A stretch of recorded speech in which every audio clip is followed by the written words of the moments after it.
Good evening, everybody, and welcome to the Metal Magdalene with Jet right here on Metal Messiah Radio. Tonight I have a special guest with us. I have Stephen Tucker of Morbid Angel and Warfather. Welcome back to the show, Stephen. Thanks, Jet. So, Stephen, now, of course, we were here to talk about the Morbid Angel thing, but before you even were in Morbid Angel the first time around, were you a big fan of theirs? Yeah, I mean, definitely. I mean, actually, I was a fan of Morbid Angel back in the tape trading days, getting cassettes in the mail of demos and things like that, back when, Mike Browning was on drums and things like that. I mean, I was always pretty much always interested in what Morbid was doing. I mean, let's face it, Trey's a genius, man. So tell us about your first go around with Morbid Angel and how that all came about. Actually, that came about in a roundabout way, due to a friend of mine that was actually playing in Grip Incorporated at the time with Dave Lombardo. He was a guy that was from my area. He was from an area just north of Cincinnati, and actually, man, he kept, they did a tour with Morbid, and next thing you know, I guess, David left the first time, and the guy actually went ahead and sent the ceremony demo into Morbid Angel's management and kind of got the ball rolling without me even knowing. So from there, it all just was, it's pretty documented. I've said it in many interviews. I went down, auditioned, and ended up, next thing you know, I was in the band. Okay, so all right. So actually you recorded... That was like, 2 decades ago. I know. Some of our listeners weren't even born yet, but we won't go into that. Yeah, that's great. So actually, when you recorded the 3 albums, you did them, 1998, you did Formulas, Fatal to the Flesh, Gateways to Annihilation, Heretic, and it was basically you, Trey, and Pete in the band with Eric Rutan helping out on guitar here and there, right? Right. And so... Right. Yeah, let's see, I think Formulas we recorded it in 97, it came out, the beginning of 98? Yeah, so from there. But yeah, Eric was there for all the touring on Formulas, of course. He did every single show that we did. And then, of course, he wrote songs and recorded on Gateways as well. So, Eric was a big part of it, man. He still is. I mean, even if Eric's not in Morbid Angel, in a roundabout way, Eric's always kind of a part of the circle of Morbid Angel, and actually, I guess everybody that was involved in it, a brotherhood, if you call it that, I don't know. But Eric still is. I mean, actually, when all this came about, the person that I talked to the most about this was actually Eric. So, I mean, Eric still has an influence, man, I mean, if you can't take Eric's word, I don't think you can take anybody's word. This is true. So, okay, we're almost done with this up to this point part here. So you left in 2003, and why did you leave? For people that don't know the documentation of it. Yeah, it was 2003 or 2004. I actually really I don't really remember. I believe it was 2004. But, really, what happened was, man, I just really had a lot of things going on, man. I was living a pretty crazy life. I mean, I had a lot of things going on in my private life. I had married a woman from another country, and it just ended up causing all kinds of just crazy insanity in my life. And to be honest with you, at the time, my personal stuff just completely got in the way with being able to give 100% to Morbid Angel. And at the time, they may have been a little bit, upset with me, and I may have been feeling that vibe. So, at the time, I really thought, it was time to, go ahead and, do what I was going to do and let them do what they were going to do. And I mean, and of course, everybody knows David came back. So to be honest with you, at that point, I was kind of thinking, hey, man, great, David's back. I hope these guys do a fucking amazing album, and, you know, everybody will kind of get what they want, man. But I don't think that's what happened. You left, you know, they basically did nothing as far as recording albums or anything for like 8 years. The fans were getting all antsy, right? They're all building up to something going on with that band, right? And then it happened. Illud, Divinum, Insanus, and was it Insanus or what? I mean, it was definitely different. I mean, it's definitely, you know, a different album. I mean, you know, I don't really know too much about that album, to be real honest with you. I really don't really care to talk too much about the album, but I mean, it has Morbid Angel's name across the top. It's a Morbid Angel album, so therefore it is what it is. And, you know, there was a lot of reviews, and, I mean, even Pete, right, Pete Sandoval, he even said, you know, he's like, he didn't understand why they did that album, you know, and I think he was pretty happy at the time that he wasn't with them, because it wasn't what he was used to and what he liked to do, you know, and it just... Well, anyways, we all know what happened with that album and what it kind of did for the Morbid Angel camp there. Now, I mean, it kind of seems to us on the outside, who's not part of your brotherhood circle there, that this was almost the beginning of the end.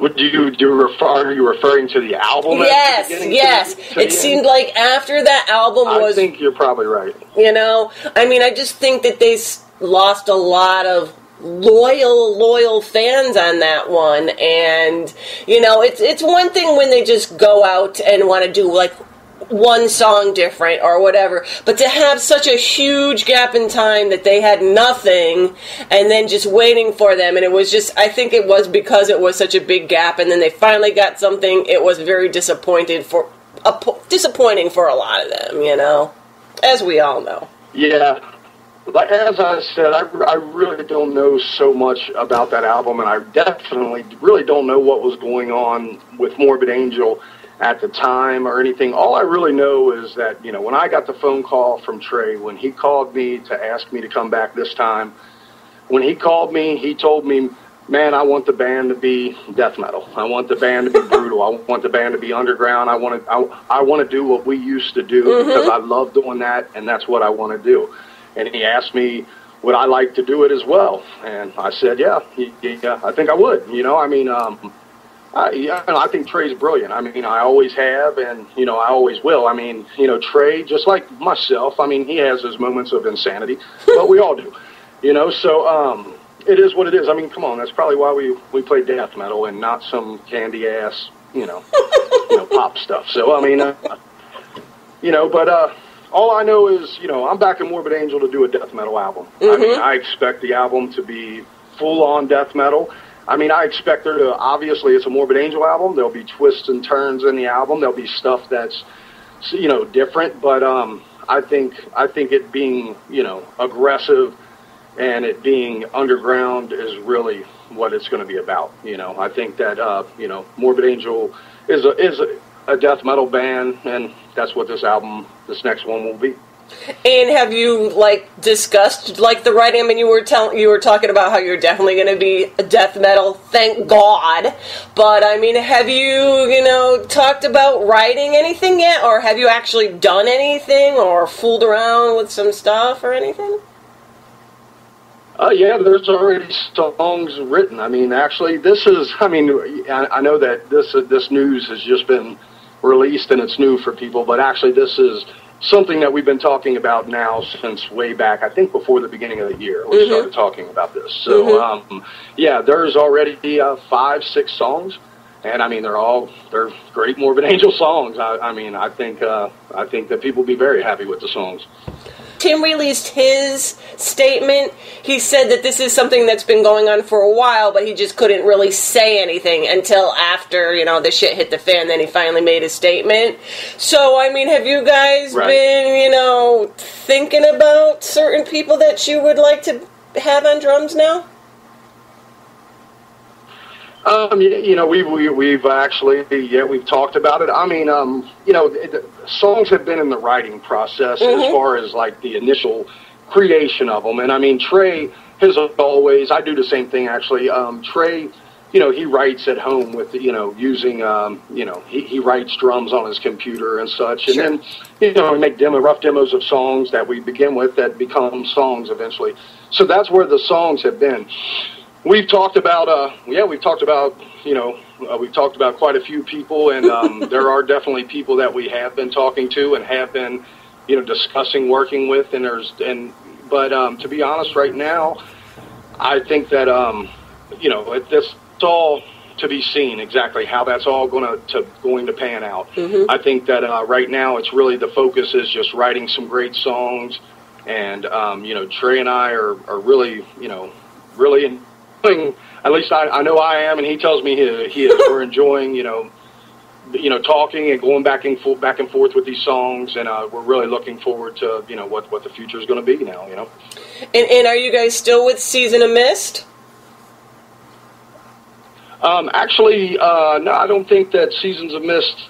I'm not sure that Seasons of Mist, continued with Morbid Angel after, the I album. I'm not sure that I think that was a one album deal. I don't think Seasons of Mist will be involved, but I mean, you never know, that could change. So you have no record label right now, is that what you're saying, Stephen? Yeah, that's what I'm saying. The thing is that I think that everybody's really happy with the situation because I mean, we sort of control our own destiny here. So it's great. Well, I think that we definitely have some interest. I'm sure you won't have any problem there. And you guys are happy, just like you said, Stephen. You're happy and Trey's happy. Morbid Angel is Trey as far as everybody. It's his baby. He's been with it. He's stuck with it through all the ups and downs. You're in there. He's happy to have you in there. Trey's mother's happy to have you in there. I read one of her statements. Lovely. She's a lovely woman. Janelle is awesome, and and the fans are happy, Stephen. I mean, I think for the majority. That's the important part, Jet. I mean, yes. That's the important part, man. That's, because let's face it, we play music for ourselves, but as well, man, there's people out there that, we know that they're counting on us to make great music. So, that's the thing. I mean, if they're not happy, then, hey, we're not happy, obviously. Well, it's actually, I think it's quite exciting because, like you said, you and Trey are back together again. Death metal all the way again. None of this candy-ass shit or whatever you were saying. And the fans are happy. And, you're writing a new album. The fans know that you're writing. So now we're back to that point where we're so excited for a new Morbid Angel album. And this time, we know that we won't be disappointed. Yeah, I hope no one's disappointed. No, I hope that I don't everybody, think so. Comes out happy, including me. And I mean, the only way I'm going to be happy is if the album's, intense as hell. So, I mean, I hope everybody in the end, Morbid Angel, it is what it is and always will be. Like you said, Trey is Morbid Angel. I mean, I've been in the band, out of the band. Now I'm back in the band. But to me, Trey is Morbid Angel. And I'm, really thrilled to be working with the guy again. From the bottom of my heart, I'm really looking forward to the final product, and I don't think it's going to take very long for us to get that out. No, and we're very excited for that, too. And, Stephen, while I have you on the line here, what about your other band, Warfather? What's going on with that, and are you still going to be active with that band as well? Yeah, I mean, well, first thing that's going on is we're getting ready to go into Mana Studios with Eric Rutan to do the second album.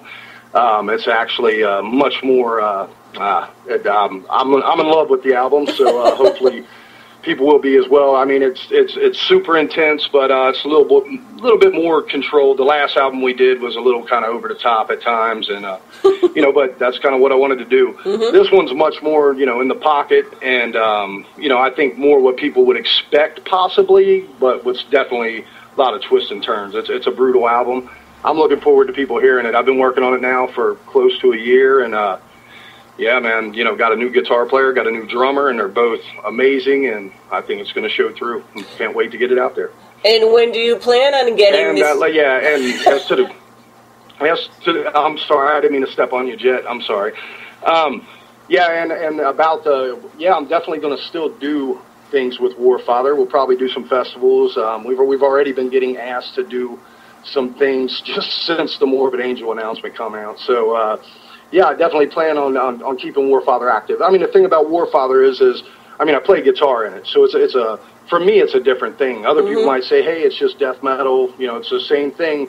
But to me, it's not. I play guitar, I approach it differently. I mean, the way that the songs are, it's pretty much, you know, me, and, you know, what Morbid is to, you know, Trey, this Warfather is to me. You know? And what I wanted to ask you, too, was when could we expect a release from Warfather? Do you have a time frame for that? Yeah, as far as I know, it's going to be out in November. It'll be out on Grey Haze again, and this time it should be much easier to get the album, both, you know, digitally and physically. So it'll be out. I believe they said the second week in November. Nice, just in time for Christmas. Yeah, it'll make a great It'll make a great stocking stuffer. So, Steven, you know, I know you're a busy guy. You got all this shit going on. I'm sure you are getting bombarded with all kinds of questions and confusion from everybody. So, I just wanted to thank you for coming on the show, clearing shit up for people, and I'm very excited for you with all your projects. So, best of luck with Morbid and Warfather, and we're going to be watching you out there. Hey, Jet, thank you, and, you know, again, for all the years, you know, I've known you, you've done nothing but support me, and I appreciate that, so, you know, thanks, and anytime you want to talk, call me up. Right on. Thanks a lot, Steve, and